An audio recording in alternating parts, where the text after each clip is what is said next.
साथियों, एक बार जब लोग मिलकर के कुछ करने की ठान ले तो वो अद्भुत चीजें कर जाते हैं। समाज में कई ऐसे बड़े बदलाव हुए हैं जिनमें जन भागीदारी, सामूहिक प्रयास इसकी बहुत बड़ी भूमिका रही है। मिशन जल थल नाम का ऐसा ही एक जन आंदोलन कश्मीर के श्रीनगर में चल रहा है। यह श्रीनगर की झीलों और तालाबों की साफ सफाई और उनकी पुरानी रौनक लौटाने का एक अनोखा प्रयास है। मिशन जल थल का फोकस कुशलसार और गिलसार पर है। जन भागीदारी के साथ साथ इसमें टेक्नोलॉजी की भी बहुत मदद ली जा रही है। कहां कहां अतिक्रमण हुआ है, कहां अवैध निर्माण हुआ है, इसका पता लगाने के लिए इस क्षेत्र का बाकायदा सर्वे कराया गया।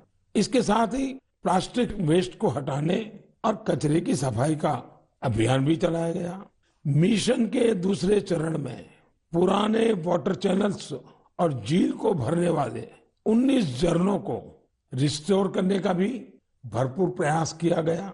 इस रिस्टोरेशन प्रोजेक्ट के महत्व के बारे में अधिक से अधिक जागरूकता फैले, इसके लिए स्थानीय लोगों और युवाओं को वाटर एम्बेसडर्स भी बनाया गया। अब यहाँ के स्थानीय लोग गिलसार लेक में प्रवासी पक्षियों और मछलियों की संख्या बढ़ती रहे, इसके लिए भी प्रयास कर रहे हैं और उसको देखकर खुश भी होते हैं। मैं इस शानदार प्रयास के लिए श्रीनगर के लोगों को बहुत बहुत बधाई देता हूं। साथियों, 8 साल पहले देश ने जो स्वच्छ भारत मिशन शुरू किया, समय के साथ उसका विस्तार भी बढ़ता गया, नए नए इनोवेशन भी जुड़ते गए। भारत में आप कहीं पर भी जाएंगे तो पाएंगे कि हर तरफ स्वच्छता के लिए कोई न कोई प्रयास जरूर हो रहा है। असम के कोकराझार में ऐसे ही एक प्रयास के बारे में मुझे पता चला है।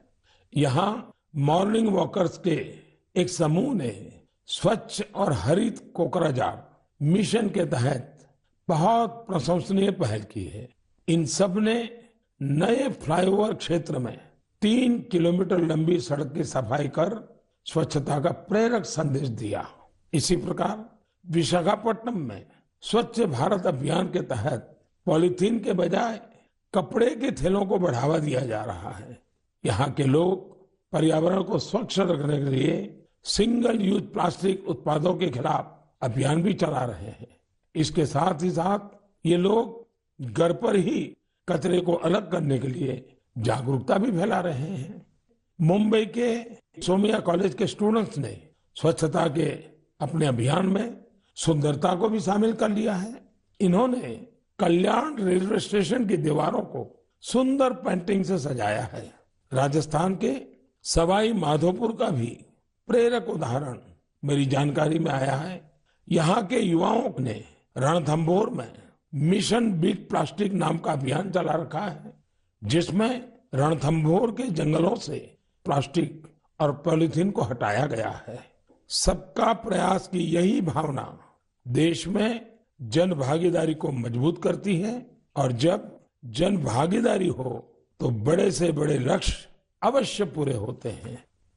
मेरे प्यारे देशवासियों, आज से कुछ दिन बाद ही 8 मार्च को पूरी दुनिया में इंटरनेशनल वुमेन्स डे, अंतर्राष्ट्रीय महिला दिवस मनाया जाएगा। महिलाओं के साहस, कौशल और प्रतिभा से जुड़े कितने ही उदाहरण हम मन की बात में लगातार साझा करते रहे हैं। आज चाहे स्किल इंडिया हो, सेल्फ हेल्प ग्रुप हो या छोटे बड़े उद्योग हो, महिलाओं ने हर जगह मोर्चा संभाला हुआ है। आप किसी भी क्षेत्र में देखिए, महिलाएं पुराने मिथकों को तोड़ रही हैं। आज हमारे देश में पार्लियामेंट से लेकर पंचायत तक अलग अलग कार्य क्षेत्र में महिलाएं नई ऊंचाई प्राप्त कर रही हैं। सेना में भी बेटियां अब नई और बड़ी भूमिकाओं में जिम्मेदारी निभा रही हैं और देश की रक्षा कर रही हैं। पिछले महीने गणतंत्र दिवस पर हमने देखा कि आधुनिक फाइटर प्लेन्स को भी बेटियां उड़ा रही है। देश ने सैनिक स्कूलों में भी बेटियों के एडमिशन पर रोक हटाई और पूरे देश में बेटियां सैनिक स्कूलों में दाखिला ले रही हैं। इसी तरह अपने स्टार्टअप जगत को देखें। पिछले सालों में देश में हजारों नए स्टार्टअप शुरू हुए। इनमें से करीब आधे स्टार्टअप में महिलाएं निदेशक की भूमिका में है।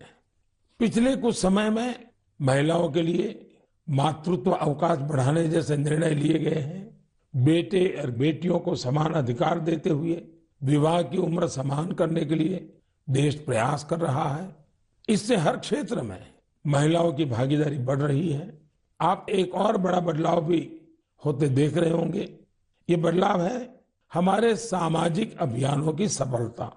बेटी बचाओ बेटी पढ़ाओ की सफलता को ही लीजिए। आज देश में लिंग अनुपात सुधरा है। स्कूल जाने वाली बेटियों की संख्या में भी सुधार हुआ है। इसमें हमारी भी जिम्मेदारी है कि हमारी बेटियां बीच में स्कूल न छोड़ दें। इसी तरह स्वच्छ भारत अभियान के तहत देश में महिलाओं को खुले में शौच से मुक्ति मिली है। ट्रिपल तलाक जैसे सामाजिक बुराई का अंत भी हो रहा है। जब से ट्रिपल तलाक के खिलाफ कानून आया है, देश में 3 तलाक के मामलों में 80% की कमी आई है। ये इतने सारे बदलाव इतने कम समय में कैसे हो रहे हैं? ये परिवर्तन इसलिए आ रहा है क्योंकि हमारे देश में परिवर्तन और प्रगतिशील प्रयासों का नेतृत्व अब खुद महिलाएं कर रही हैं।